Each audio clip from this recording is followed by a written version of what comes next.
anak-anak, selamat pagi. Kita hari ini akan belajar matematika dengan materi yang baru ya, tentang data. Nah anak-anak, hari ini kita akan belajar membaca data, menafsirkan data. Di lingkungan sekitar kita itu banyak sekali yang bisa kita amati. Contohnya, ada biji kacang hijau, kita tanam, lalu kita amati tumbuhnya satu hari tingginya berapa, hari kedua berapa, hari ketiga berapa, dan berikutnya. Anak-anak bisa mencari data tersebut, kemudian kalian akan kumpulkan datanya, lalu akan direkap. Nah, kita hari ini akan belajar membaca, menafsirkan data. Yuk kita sama-sama belajar.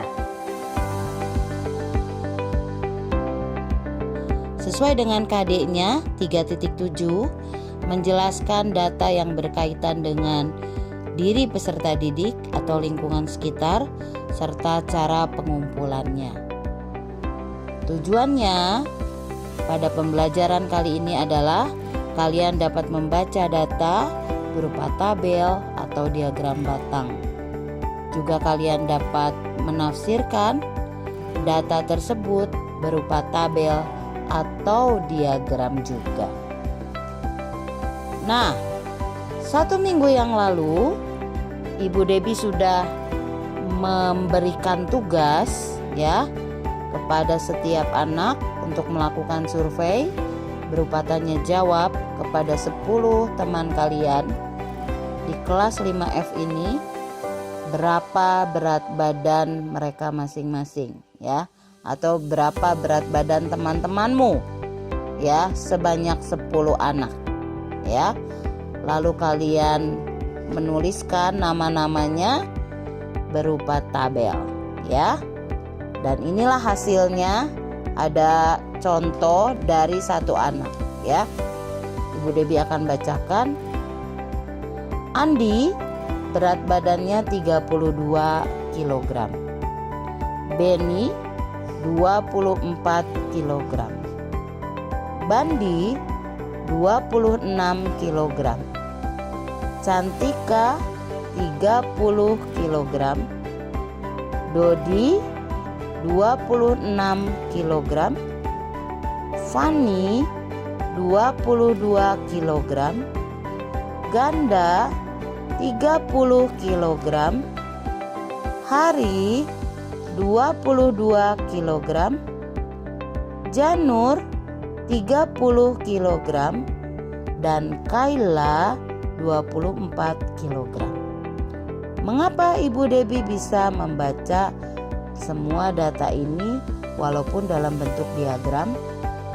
Karena ada keterangan di sebelah kiri angka-angka, yaitu 0, 5, 10, 15 dan seterusnya, itu mewakili berat badan dalam kilogram. Sebelah bawah ini adalah nama-nama teman-temanmu yang sudah disurvei. Ya, begitulah cara membaca data. Bahkan dapat dicari beberapa data yang bisa kalian lihat dari diagram batang ini.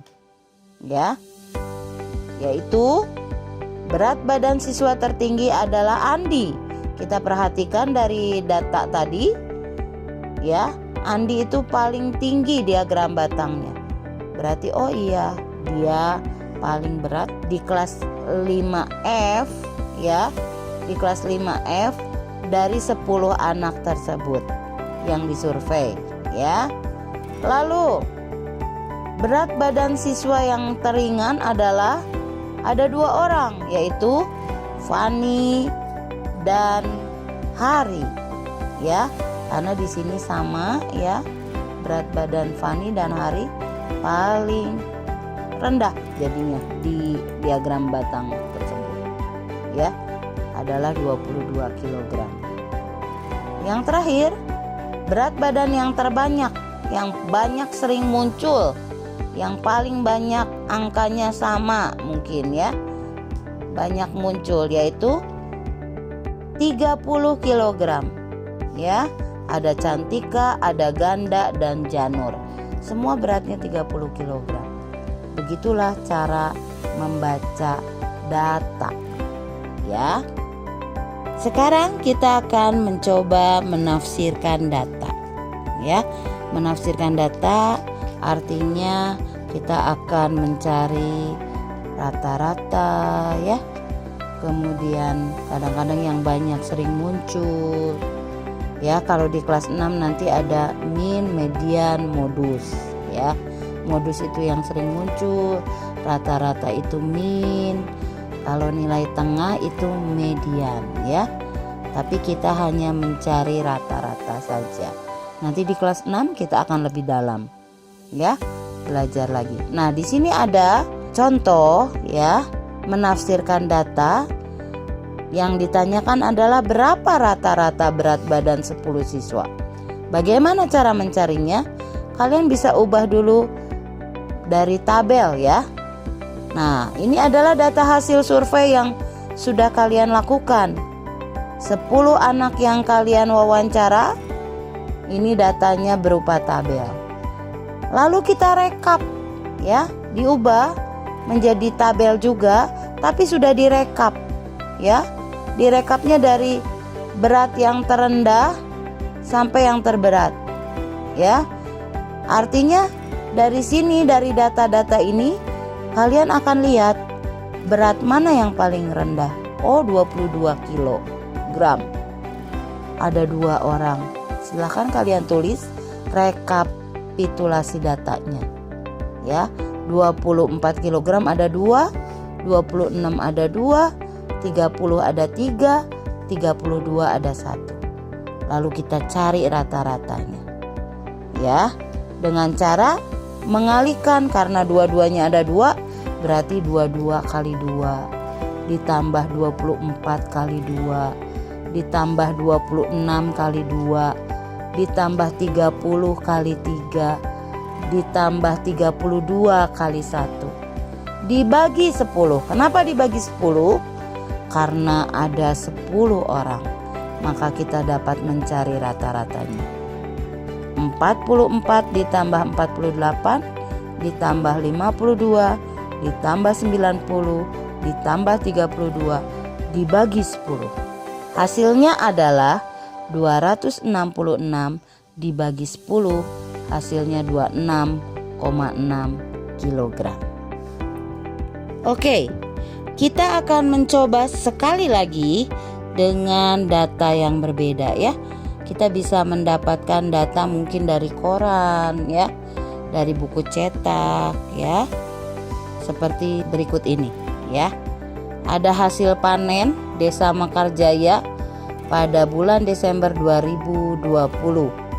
Ya, pada masa pandemi hasil panennya cukup menurun ya. Dan ini adalah hasil diagram batangnya. Kita bisa membaca datanya. Hasil panen teh itu 12.000 ton ya, ini dalam ton. Kemudian pala, jumlah panen hasil panennya adalah 10.000 ton. Cengkeh itu 8.000 ton. Lada 12.000 ton. Kita bisa membaca data ini, terutama hasil panen teh dan lada itu sama ya. Di Desa Mekarjaya pada bulan Desember sama, yaitu 12.000 ton. Ya, dilihat dari diagram batang tersebut. Sama kan? Ini 12.000, ini 12.000 ladanya ya. Lalu yang kedua, hasil panen terkecil. Kita bisa lihat dari diagram batang tadi, yang terendah adalah cengkeh, yaitu hanya 8.000 ton ya. Nah, ini sebelah kiri ini adalah hasil panen dalam ton. Sebelah bawah ini adalah keterangan nama-nama dari hasil panennya ya. Ini cukup mudah untuk membaca data ya. Bagaimana dengan menafsirkan data? kita bisa mencoba kalau mencari rata-rata, kita lihat bisa dari tabel ya. Kita buat tabel yang sudah disusun dari yang terbesar sampai yang terkecil, atau dari terkecil sampai terbesar untuk mempermudah kalian ya.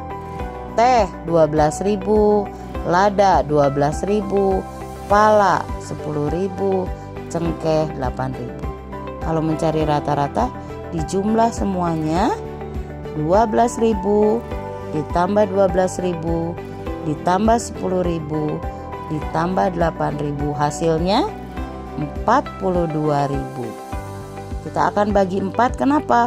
Karena ada 4 hasil panen ya, sama dengan 10.500 ton.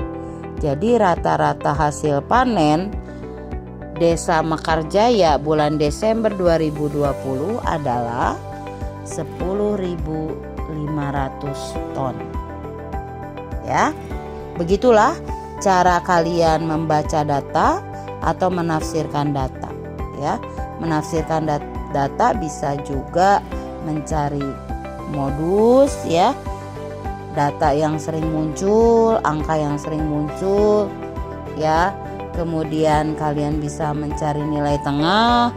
Kalau pada nilai-nilai anak-anak bisa kita cari nilai tengahnya. Kemudian kita juga bisa mencari rata-rata dari data-data tersebut ya. Inilah materi tentang membaca dan menafsirkan data berupa tabel dan diagram batang.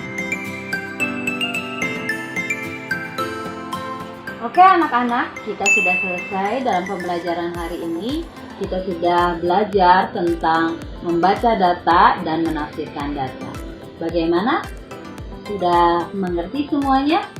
Mudah-mudahan video ini bisa bermanfaat buat kalian semua dan kalian bisa melakukan latihan bersama guru-guru kalian. Dan tetap menjaga kesehatan dengan cara menggunakan masker, sering mencuci tangan, menggunakan hand sanitizer, dan selalu menjaga jarak. Tetap sehat ya. Oh iya, jangan lupa video ini di-subscribe, lalu di-like, komen, kemudian jangan lupa dinyalakan loncengnya supaya video-video dari Miss Deb bisa membantu kalian untuk pembelajaran selanjutnya. Pokoknya menarik deh. Tetap sehat ya. Bye. Oke, terima kasih anak-anak. Sampai ketemu pada pembelajaran berikutnya. Tuhan memberkati.